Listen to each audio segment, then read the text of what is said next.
park back there though. Yeah, this right here.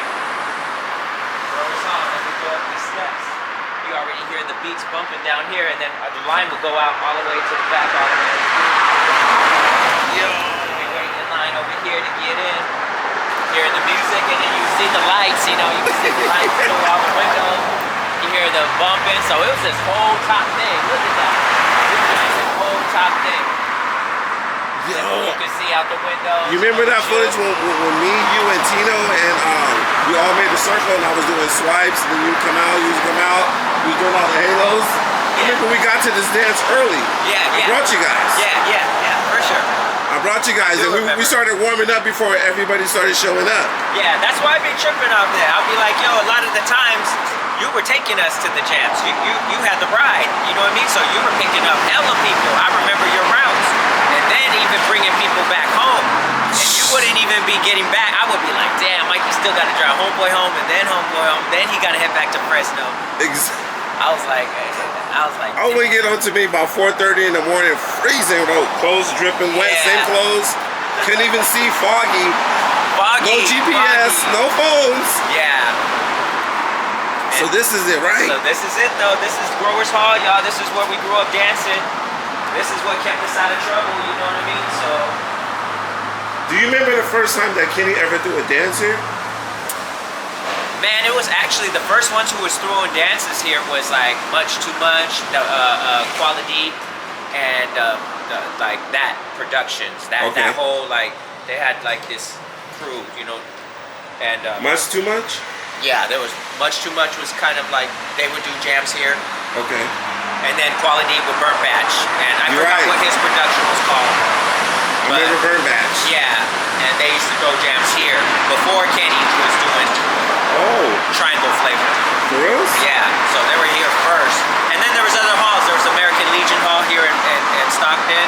There was also a hall on the north side, the Elk Lodge. There was also, you know what I mean, like little venues here and there that, you know, so there was always house parties going on too. That was a big thing, like house parties. So the first year that Kenny probably did a dancer had to been what, like 95? 95? Because in the footage when we was dancing, it was like there was way more before you guys started really coming. You know what I mean? Like it was happening in the early '90s already. It was already happening, and it was actually happening a lot even in the '80s because it was like the Civic Auditorium. You know what I mean? We need to go by there too. Yeah, you know that was where where a lot of events. Yeah, we're gonna go there too.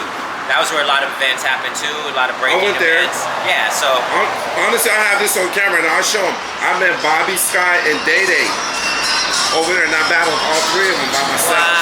Wow. Oh yeah. Those are Stockton boys. Yeah. Right. Yeah. At DSD1. Right. Yeah. So that's what I'm saying. Like there was a lot of halls here, bro. There was a lot of places, and like I said, back then it was such a trip because I was young. But we also used to go to each other's garages and battle each other. Like, you know what I mean? So garages would be open with linoleum and a sound system in there ready for battle. It was a trip. It was just an amazing time, you know, that got to witness, and it permeated, you know, through the rest of my life. Obviously, it was that influential, and it was that much energy behind it, you know? So back then, was it mainly dancers or b-boy crews? Back then, it was weird because it was like, nah, it was different scenes, bro. There was different scenes, but it was poppers, lockers, and breakers. You know what I mean? And then for the party dances, that was a different scene. A lot of the time, that was the club scene. That was people who like to go out to the party, to the nightclub, to the dance. You know? Right. And that was like kind of like a different audience. A lot of b-boys, they didn't really go out like that. You know what I mean? They like to break and battle, but they didn't like to go to the club and go dance with people. You know what I mean? So it's two different crowds. That's why Stockton was unique, because those crowds were together here. You know what I mean? Like they understood when to let the b-boys break, but also it was always like people would like to go out and have a good time. And out here in the valley, we had no nightclubs.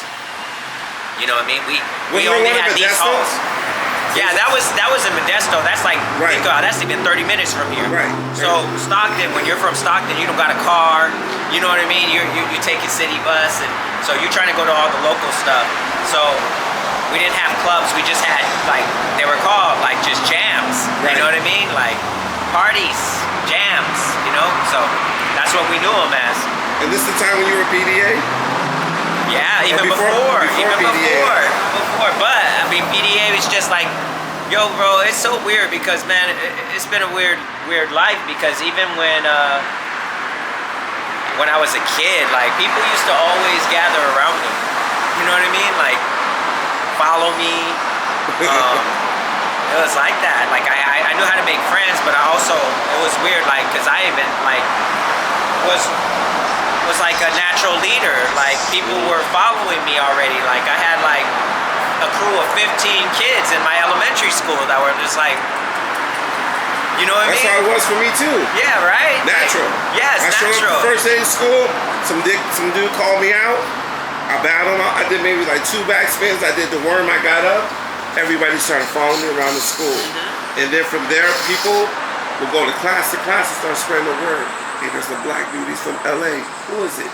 People would go to people would come out of their class or Richmond just to look at the classes to see who I was. Yeah, that's similar. And they would wait for me at lunch. And they'd be like, Benico wanna battle you next. And I'm like, what's up? Let's go. Yeah.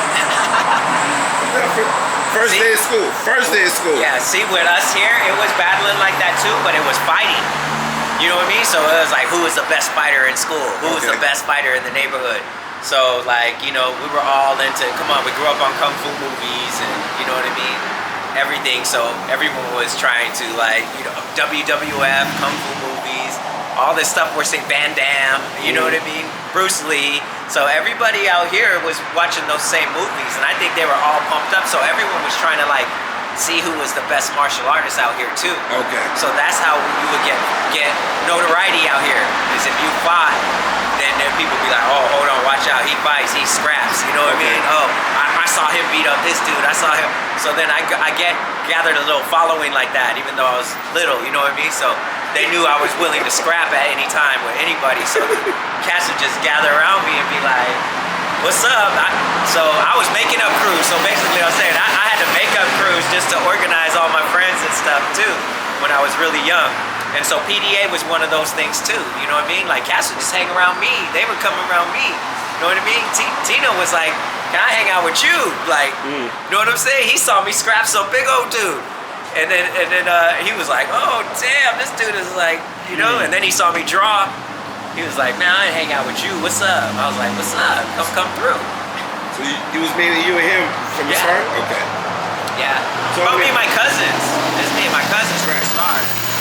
But I mean, like, when you and Tino, when I met you guys, it was you and him. Yeah. And then I seen Jaime. Yeah. But it was mainly you and Valentino. Me and Tino. That's what I'm saying. Yeah, it was me and Tino dancing together, man. He actually brought the dancer out of me in 7th grade. 7th grade. Yeah, because I was a b-boy in the 80s, same thing like everybody else, you know what I mean? Like I said, I tried to dance like Hammer, I got to, you know, I was trying to dance like everything we seen on TV, right? MTV and we were all raised by TV, right? So influence, inspiration, always looking at the music videos to see what new dances were out and what people were doing. Party machine. Yeah, and just trying to emulate and trying to get involved, you know what I mean? And stay involved. Showtime at the Apollo, and you see the dancers come out last. Yes, and then also Def Comedy Jam when they come out, you know what I mean? Like the dancers would come. Was that Def Comedy? No, that was Apollo or Def Comedy Jam. They would do it on Def Comedy too. At the end of every when Martin closed out the show, he let all the dancers from the audience come on stage. Yes, and that's when I started to get the glimpse of like what moves was living in Madera. Yeah. And so influence, right? So just being influenced hardcore by you know, culture. By our culture and our music, and reacting real time to the music that was dropped. Like remember when we heard raw bass for the first time? You know what I mean? Like when that shit just first came on the radio. Like I heard raw bass. Come on, like how it made you feel. Like I heard first time I heard bass, raw bass. I was in line and I heard "Run the Ball Down." Yep. MC raw bass, and it goes DJ Easy Rock. Hit it. Oh, bro, so glasses, that's what I'm trying to say. The glasses will be vibrating. That's a lot of difference. The windows will be vibrating, wristlet. Yeah. I'm coming down the street. I understand. I I would see the windows vibrating. I was just like, I want to rock like that. It was like the movie House Party. When you walk in, everybody was pumping. Everybody was.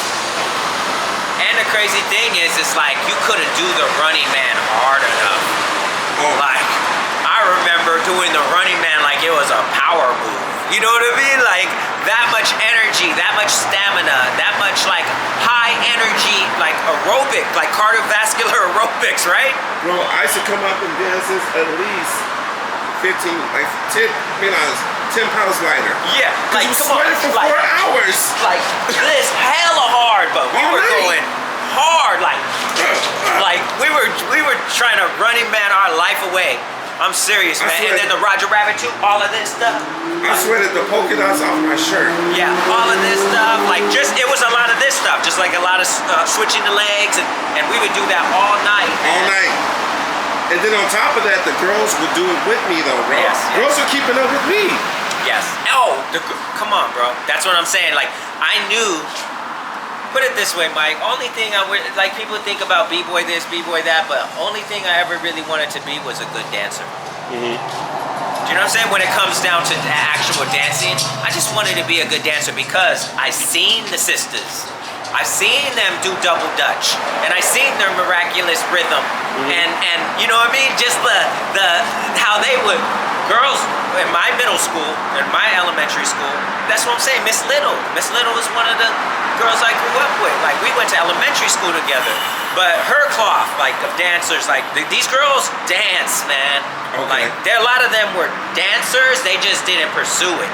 Do you know what I mean? Right. But they were like, if you can see any kind of, like, talent and you knew what it was, you could totally tell these girls were moving like professionals back when I was in elementary. You know, they understood timing, routine, choreography. It was incredible. And so when I would watch them, I would be like, you know, breaking is one thing. It's more of a two-step. It's more of a like, you know what I mean? Like, but to actually get down to where they were knowing the timing and they were like all this stuff and then routines. And I learned routines from them. I learned choreography from a lot of the sisters from my school in elementary, you know? Yo, that's classic, man. We need to go over to the stock. Let's head over to the other spot. Word up. Check it out. Growers Hall, y'all, right here. Yo. This is where it started out too for us. We started on the streets, but then they took us here. This was the place. This was one of the venues that the brothers and the mentors of Stockton, which were, man, they weren't.